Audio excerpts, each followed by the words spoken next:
Urea का स्वदेशी उत्पादन 70 लाख टन बढ़ाने के लिए 6 उर्वरक संयंत्रों का उद्धार किया जा रहा है।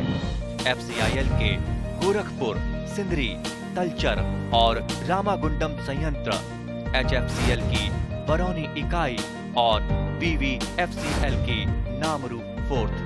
सोने पर सुहागा ये है कि देश में अब बनेगा सिर्फ नीम लेपित यूरिया, क्योंकि इससे होगा किसानों का फायदा ही फायदा। अनाज का उत्पादन 10% तक बढ़ेगा। बढ़ेगी 10 से 15% नाइट्रोजन क्षमता।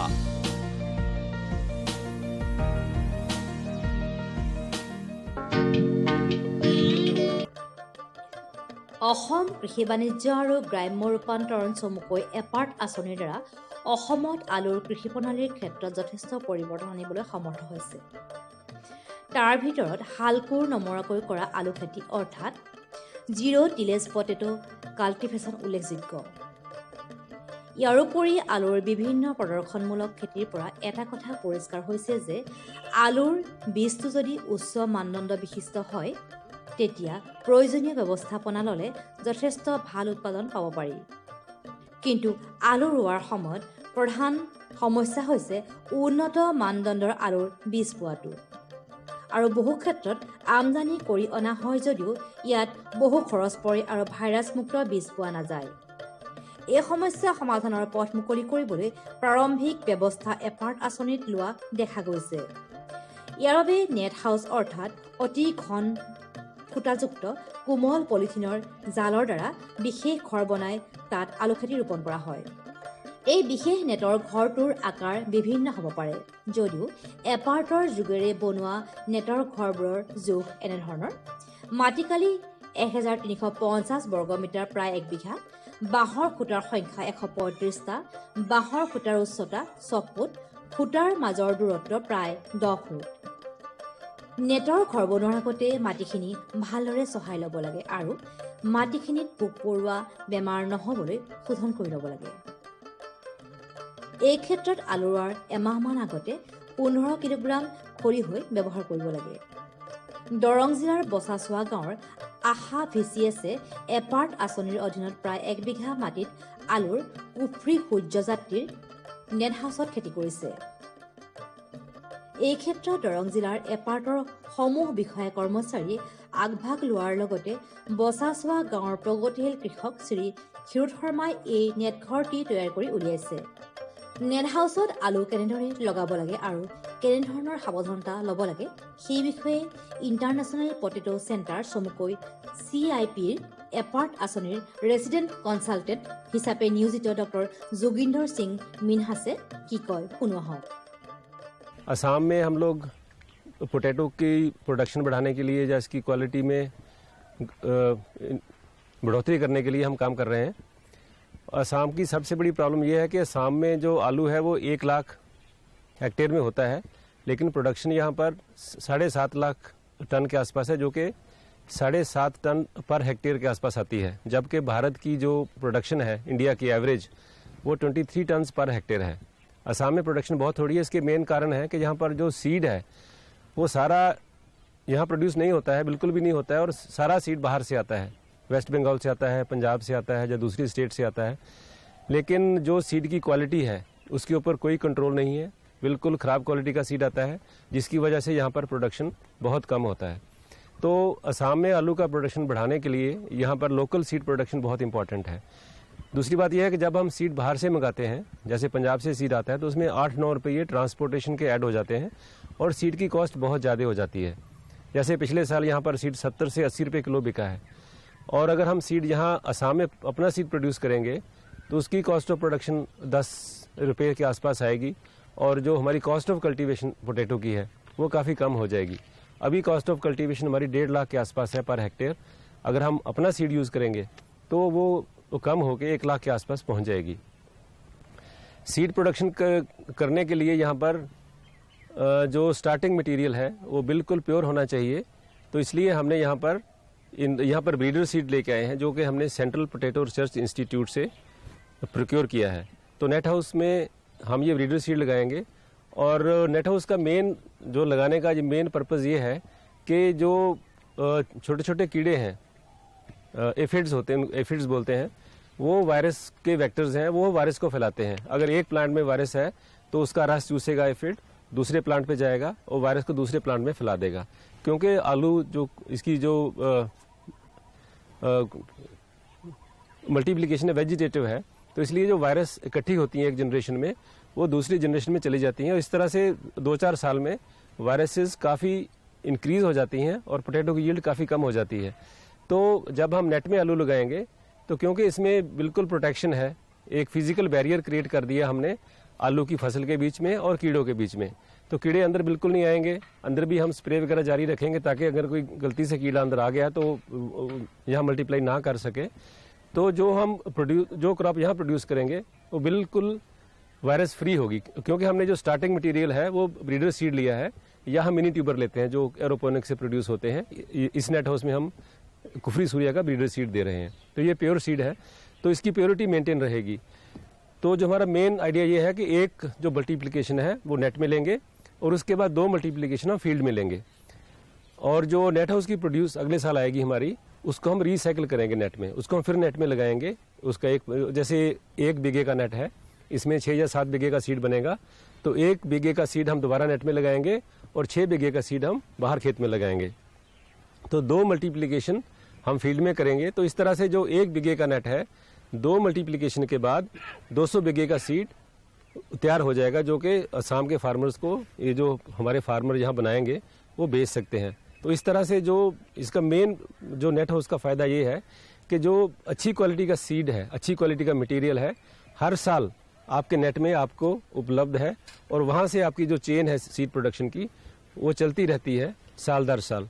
इस नेट हाउस की जो लाइफ है, अगर हम इसको, ये टेम्परेरी नेट हाउस है, इसको हम जैसे आलू की फसल के बाद निकाल के इकट्ठा करके रख लेंगे, तो अगर हम ऐसे इसको सुरक्षित रखेंगे तो ये मतलब 5 से लेके 7 साल तक ये आसानी से चलेगा।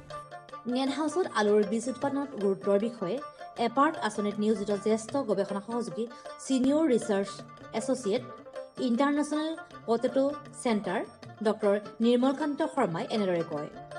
हम लोग यहाँ पे बेसिकली जब आए थे तो हमने ऑलमोस्ट सारे डिस्ट्रिक्ट में विजिट किया, और वहाँ पे हमने जो सर्वे किया उसमें देखा कि असम में एक तो बीज की बहुत समस्या है, आलू के बीज की सबसे ज़्यादा प्रॉब्लम है।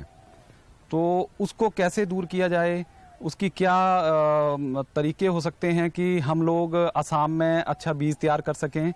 तो इन सारी चीज़ों को देखते हुए हमने असम में ये low cost bamboo based net house लेके आए हैं, जो कि हमने एक तो डिपार्टमेंट के साथ इंस्टॉल किए हैं फार्मर्स फील्ड पे, कुछ हमने असम एग्रीकल्चर यूनिवर्सिटी के साथ किए हैं। तो हमारा जो मेन पर्पज़ है कि असम के जो फार्मर्स हैं उनको अच्छी क्वालिटी का सीड जो है वो उनको लोकली प्रोड्यूस हो, असम के अंदर ही वो प्रोड्यूस हो। तो वो कैसे हो सकता है, उसके लिए हमने ये नेट हाउस का एक कंसेप्ट दिया है कि आप लोग जो फार्मर्स हैं, जो सीड बिजनेस करना चाहते हैं, सीड का कारोबार में आना चाहते हैं, वो लोग नेट के अंदर ही बीज बनाएं और बाकी जो अपने साथी लोगों को उसको सेल करें, बेचें। तो ये नेट हाउस जो है ये 40 मैश का नेट हाउस है, ताकि आपके इंसेक्ट वगैरह इसके अंदर ना आए, जिससे कि जो इंसेक्ट वगैरह हमारे डिजीज़ को एक अनहेल्दी प्लांट से लेके हेल्दी प्लांट्स पे ले जाते हैं और आलू में बीमारियां पैदा करते हैं।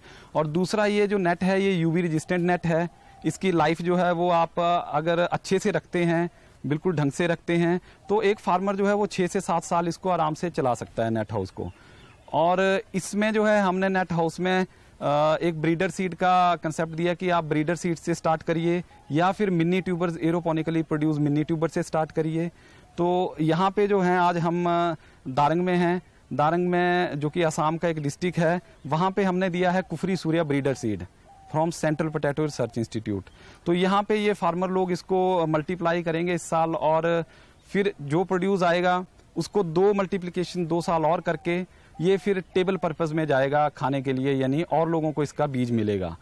तो दूसरा इसमें क्या है कि हमने असम में देखा है कि कौन सी यहाँ पे वैरायटी जो हैं वो अच्छी परफॉर्म कर सकती हैं, तो हम वही वैरायटी यहाँ पे लेके आए हैं जो अच्छे से यहाँ ग्रो परफॉर्म करती हैं, जिनका यहाँ पे प्रोडक्शन अच्छा है।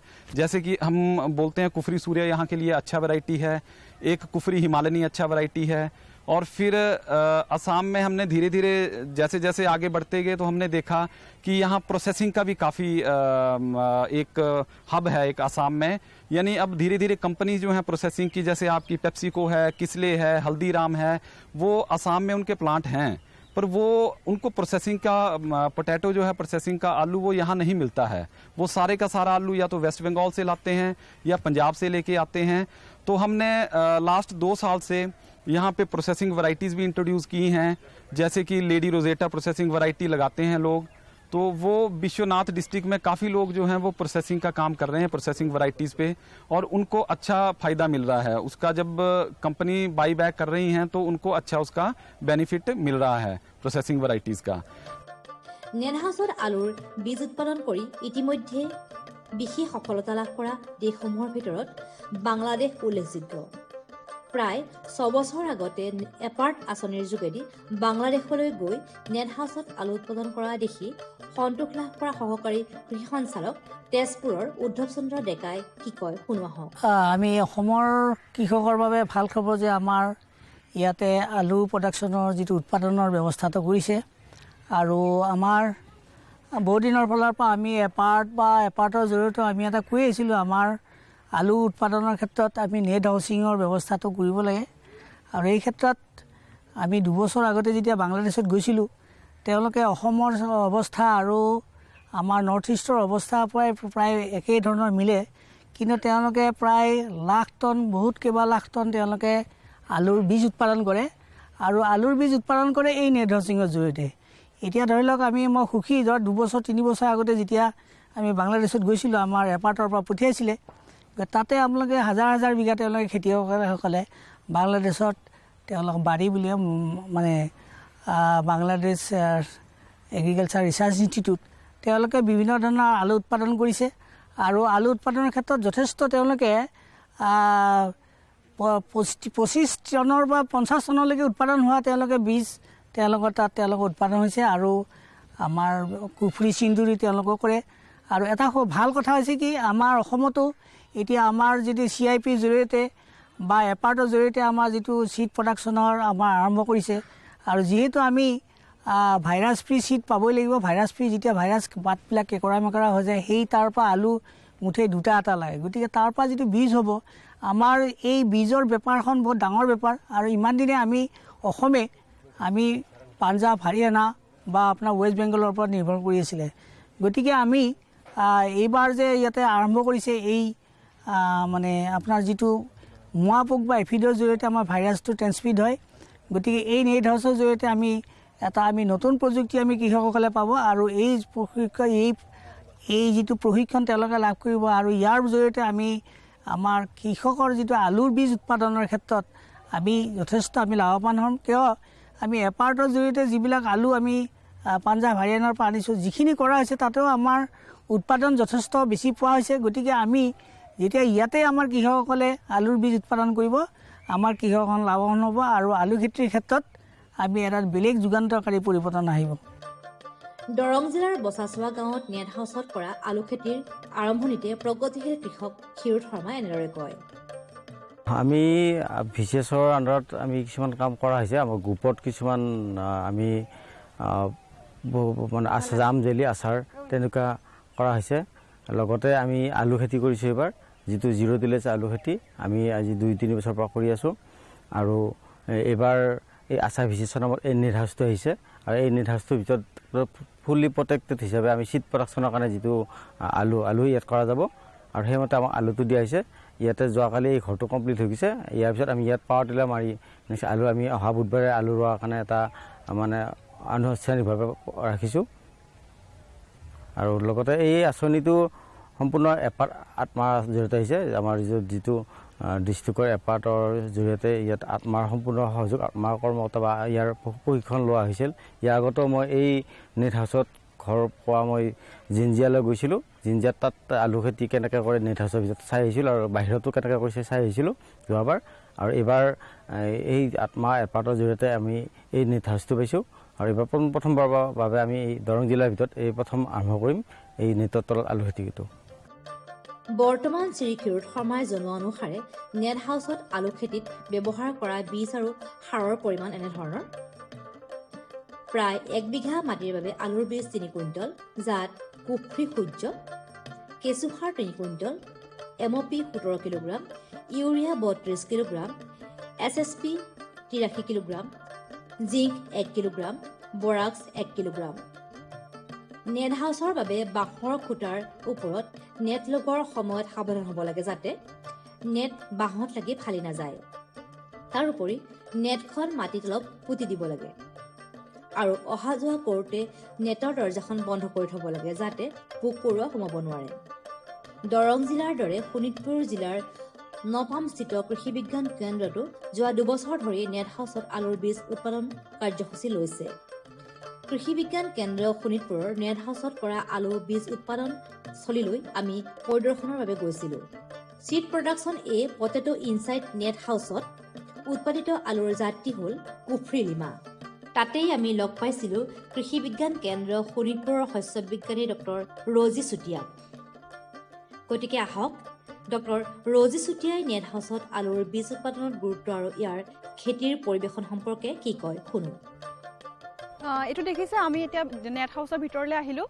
আমাৰ যোনটো আলু আমি কৰিছোঁ কুফ্ৰী লিমা, এইটো আমাৰ 2nd ইয়াৰ চিড প্ৰডাকশ্যন হয়। আমি যোৱা বছৰ আমি 1st ইয়াৰ কৰা গৈছিল আৰু এইটো আমি 2nd ইয়াৰ নেট হাউচৰ ভিতৰত কৰিছোঁ। আমাৰ যিহেতু নেট হাউচ আপোনালোকে দেখিছে, আমি নেট হাউচটো খুব সুন্দৰ ধৰণে আমি বনাই লৈছোঁ আৰু যিহেতু আমি নেট হাউচ যেতিয়া বনাম আমাৰ এটা গুৰুত্বপূৰ্ণ কথা আমি মনত ৰাখিব লাগিব কি ভালকৈ আমি চপাই ল'ব লাগিব। নেটখিনি আমি ধুনীয়াকৈ মাটিৰ তলত সোমাই ল'ব লাগিব, যিহেতু ক'তো ইয়াত মানে হোল টাইপৰ বস্তু থাকিব নালাগিব। যিহেতু আমাৰ পোকৰ কাৰণে আমি এইটো নেট হাউচ আমি যিহেতু ইউজ কৰিছোঁ, তো তাত আপুনি ভালকৈ চাব লাগিব নেট হাউচৰ ক'তো ইয়াত আমাৰ হোল থাকিব নালাগিব, যিহেতু আমাৰ পোক আহিব নোৱাৰিব। আৰু মই আপোনালোকক অলপ পদ্ধতিটো কৈ দিওঁ আমি কি ধৰণে কেনেকৈ এইটো শস্যটো আমি ষ্টাৰ্ট কৰিছিলোঁ। যিহেতু আমাৰ এতিয়া 2nd ইয়াৰ ক্ৰপ হয় আৰু আমাৰ আলু খেতি কৰিবলৈ আমাৰ 1 হেক্টৰত আমাৰ 22.5 কুইণ্টেল পাৰ হেক্টৰ আমাৰ চিড দৰকাৰ হয়। আৰু আমাৰ এই চাইজটো আমাৰ একচুৱেলি আমাৰ যোনটো আমাৰ চিডৰ কাৰণে আমি লওঁ 30 গ্ৰাম, আমাৰ 30 গ্ৰামমান চাইজ হ'ব লাগে। তাৰ ভিতৰত তাতকৈ ডাঙৰ হ'লে আমাৰ কি হয় খেতিয়কে আমাৰ কাটিং কৰি লয় আৰু আমি এইটো শুধৰণ কৰি ল'বও লাগে। আমি যিহেতু আমাৰ ভাইৰাছ ফ্ৰী চিডৰ কাৰণে আমি এইটো খেতি কৰি আছোঁ, আমি ইণ্ডোফিল দি পেলাই শুধৰণ কৰি লওঁ আৰু আমি মাটিটো আমি শুধৰণ কৰি ল'ব লাগে, যিহেতু আমাৰ মাটিটো বহুতখিনি বেমাৰ থাকে। তো মাটি আমি শুধৰণ কৰিবলৈ কি কৰোঁ, আমাৰ ফুৰাডন যোনটো 5G থাকে আমি 1 বিঘাৰ কাৰণে 2 কেজি পাৰ বিঘা আমি দি পেলাই মাটিটো শুধৰণ কৰি লৈছোঁ। তাৰপিছত আমি চিডখিনি আমি ইয়াত লগাইছোঁ, প্লান্টিং কৰিছোঁ আৰু তাৰ হ'ল আমাৰ স্পেচিংটো কি হয় আমি চাবলৈ গ'লে প্লান টু প্লান আমি স্পেচিংটো আমি 20 চেণ্টিমিটাৰ দিওঁ, বাট যোনটো আমাৰ ৰ' টু ৰ' ডিফাৰেঞ্চ থাকে সেইটো 50 চেণ্টিমিটাৰ দিওঁ। আমাৰ তাত দূৰত্বটো আমি এনেকৈ মেইনটেইন কৰিছোঁ 15 to 20 চেণ্টিমিটাৰ কৰা গৈছে আৰু আমি লাইনত ৰুইছোঁ। যিহেতু আমাৰ লাইনত ৰোৱা আগলৈ আমাৰ কি হয় যোনখিনি আমি আৰ্থিং আপ কৰিব লাগাহে আমি 30 দিনৰ মূৰত এটা ফাৰ্ষ্ট আৰ্থিং আপ কৰিছোঁ, যোনটো মাটি চপাব লগা কথা। আলুত আমাৰ চাবলৈ গ'লে মেইন কথা আমাৰ যোনটো মাটি চপোৱা, বহুতে মাটি চপোৱা খেতিটো নকৰে কিছুমানে, কিন্তু আমাৰ আলুত এইটো কৰিবই লাগে এটা 30 দিনৰ মূৰত আৰু এটা 45 ডেজ আৰু যিটো আমাৰ যিটো ডিউৰেশ্যনটো বেছি হয় তো আমি এটা 60 ডেজৰ পিছতো আমি এটা আৰ্থিং আপ কৰিব লাগে। আমাৰ এইটো ক্ৰপত আমি 2টা আৰ্থিং আপ কৰিলোঁ, এটা 30 দিনত কৰিলোঁ আৰু এটা 45 ডেজত কৰা গৈছে। আৰু আমাৰ নেট হাউচৰ তাৰ ইম্পৰ্টেঞ্চ কি, আমাৰ যোনটো বেমাৰ যোনটো আমাৰ লেড ব্লাইটৰ পটেটো যোনটো কয়, যোনটো আমাৰ বহুত চাবলৈ গ'লে আমাৰ খেতিয়কৰ এইটোৱে মাৰাত্মক বেমাৰ হয় বহুত খেতিয়কৰ। তো আমাৰ কি হ'ল লেড ব্লাইটৰ কাৰণে আমি ইয়াত প্ৰিকশ্যনছ লৈছোঁ, আমি ইয়াত স্প্ৰে কৰিছোঁ। এতিয়ালৈকে আমি প্ৰথম স্প্ৰে কৰিছিলোঁ 30 ডেজত কৰিছোঁ এণ্ট্ৰাকল কৰা গৈছে ফাৰ্ষ্ট 30 ডেজ আৰু এটা আমি কৰিছোঁ সেকেন্ড স্প্ৰে কৰিছোঁ 40 ডেজত কৰিছোঁ এন্ট্ৰাকল আৰু এটা আমাৰ 60 ডেজত আমি এটা কৰিছোঁ ডাইমেটাফৰ 50% যোনটো আমাৰ ট্ৰেড নেম লুইড বুলিও কোৱা যায় লেড ব্লাইটৰ কাৰণে আৰু আমি আজি এটা আমি স্প্ৰে কৰাম মেলোডি ডিউ বুলি কয় হেতু আমি এটা স্প্ৰে কৰাম আমাৰ যেহেতু বতৰ যেহেতু আমাৰ কি হৈছে ঠাণ্ডা বৰষুণ পৰিছে আৰু আমাৰ যোনটো আমাৰ হিউমিডিটি বাঢ়ি গৈছে যেহেতু তাৰ কাৰণে আমাৰ লেড ব্লাইট আহিব পাৰে তাৰ প্ৰিকশ্যনৰ কাৰণে আমি এটা স্প্ৰে কৰিম আৰু কি স্প্ৰে কৰোঁতে এটা প্ৰিকশ্যন ল'ব লাগে মানুহখিনিয়ে যেহেতু আমাৰ গ্লোভছ পিন্ধিব লাগে হোল কভাৰ থাকিব লাগে স্প্ৰে কৰোঁতে উইথ মাস্ক লগাব লাগে যোনখিনি আমাৰ স্প্ৰে কৰোঁতে প্ৰিকশ্যনছ ল'ব লাগে সেইখিনি বস্তু আমি ইয়াত দেখাম আৰু আমাৰ যেহেতু আমি সেকেন্ড ইয়াৰ আমি কৰি আছোঁ আপোনালোকে চাব পাৰে আমাৰ বহুত সুন্দৰ ধৰণে আমাৰ ক্ৰপটো হৈছে আৰু এইটো আমাৰ আমি যেহেতু আমি ভাইৰাছ ফ্ৰী সিড পাম এইটো ভাল আমি নেক্সট ইয়াৰ আমি ভাল সিড পাম যেহেতু আমি খেতিয়কৰ মাজলৈ লৈ যাম আশা কৰা হৈছে নেট হাউচত কৰা আলুৰ বীজ উৎপাদন প্ৰযুক্তিয়ে আলুৰ অধিক উৎপাদনত প্ৰভূত অৰিহণা যোগাব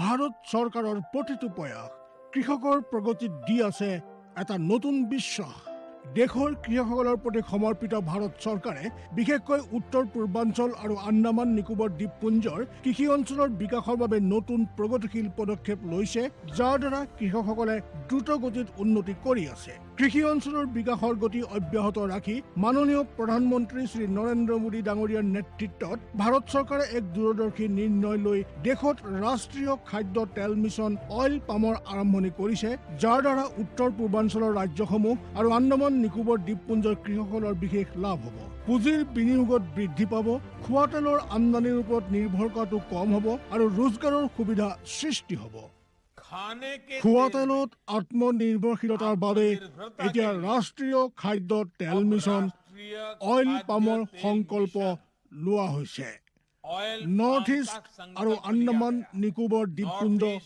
এনেকুৱা অঞ্চল য'ত সহজে পামৰ খেতি কৰিব পৰা যায় পাম অইলৰ উৎপাদন হ'ব পাৰে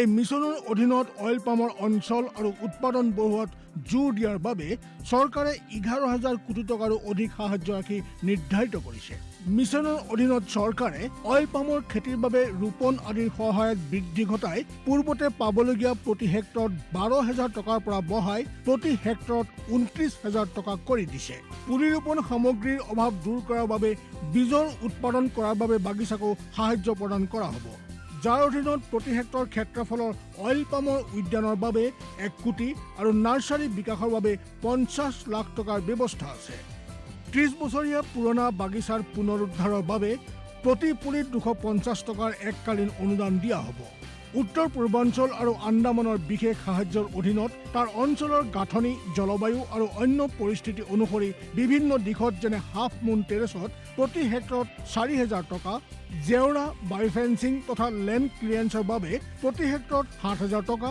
আৰু একত্ৰিত খেতিৰ বাবে প্ৰতি হেক্টৰত 10,000 টকাৰ ব্যৱস্থা আছে প্ৰাৰম্ভিক 4 বছৰৰ সময়ত ৰক্ষণাবেক্ষণ আৰু অন্তৰ্ফচলৰ বাবে প্ৰতি হেক্টৰত 50,000 টকাৰ ব্যৱস্থা আছে কৃষকৰ বাবে ৰোজগাৰৰ সুবিধা সৃষ্টি কৰা আৰু উদ্যোগসমূহক উদগনি জনোৱাৰ বাবে 5 মেট্ৰিক টন প্ৰতি ঘণ্টা ক্ষমতাযুক্ত নতুন পাম অইল মিছনৰ প্ৰতি গোটৰ বাবে 5 কোটি টকালৈকে অনুদানৰ ব্যৱস্থা আছে আৰু ক্ষমতাত বৃদ্ধি পালে অতিৰিক্ত ধনৰাশিৰো বিকল্প আছে আমাৰ দৰে কৃষকৰ অইল পাম মিছনৰ পৰা বহুত আশা আছে আমাৰ লাগিছে এই যোজনা আমাৰ বাবে লাভজনক হ'ব আৰু ইয়াৰ দ্বাৰা আমাৰ উপাৰ্জনো বাঢ়িব অইল পামৰ কৃষকসকলে সতেজ ফলৰ থোক অৰ্থাৎ FFB উৎপাদন কৰে যাৰ বৰ্তমান মূল্য আন্তঃৰাষ্ট্ৰীয় মূল্যত হোৱা উঠানামাৰ আধাৰত নিৰ্ণয় লোৱা হয় প্ৰথমবাৰ কেন্দ্ৰীয় চৰকাৰে সতেজ ফলৰ থোকৰ মূল্যৰ বাবে কৃষকসকলক আশ্বাস দিছে ইয়াক প্ৰকৃত মূল্য বা BP বুলি ক'ব পাৰি অৰ্থাৎ কৃষকসকলৰ কোনো লোকচান হ'বলৈ দিয়া নহ'ব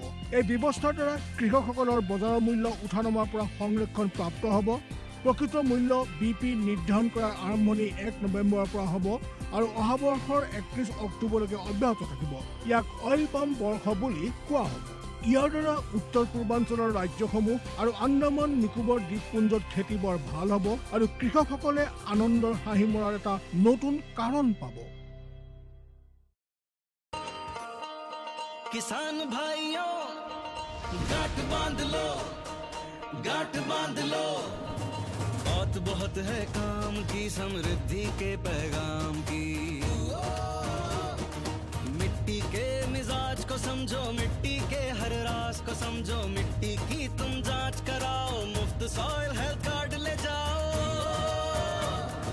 कभी मुनासिब बीज लगाओ, सही किस्म की खाद ले आओ, जितनी जरूरी उतनी डालो, सही मात्रा खुद पहचानो, इसको अपना मंत्र बना लो, मिट्टी की सेहत तो जानो। बात बहुत है काम की, कम लागत अधिक वरदान की, किसान भाइयों गांठ बांध लो। आज ही मिट्टी की जांच कराएं, राज्य सरकार के कृषि अधिकारी से संपर्क करें और मुफ्त में सॉइल हेल्थ कार्ड पाएं। कृषि और किसान कल्याण मंत्रालय द्वारा किसान हित में কৃষকসকলৰ বিভিন্ন সমস্যাৰ সমাধানৰ লগতে শেহতীয়া প্ৰযুক্তি আৰু প্ৰয়োজনীয় আনুষংগিক দিশৰ বিষয়ে জানিবৰ বাবে চাবলৈ নাপাহৰিব কৃষি দৰ্শন। প্ৰচাৰিত হয় প্ৰতি সোমবাৰৰ পৰা শুকুৰবাৰলৈ সন্ধিয়া 5:30 বজাৰ পৰা 6 বজালৈ।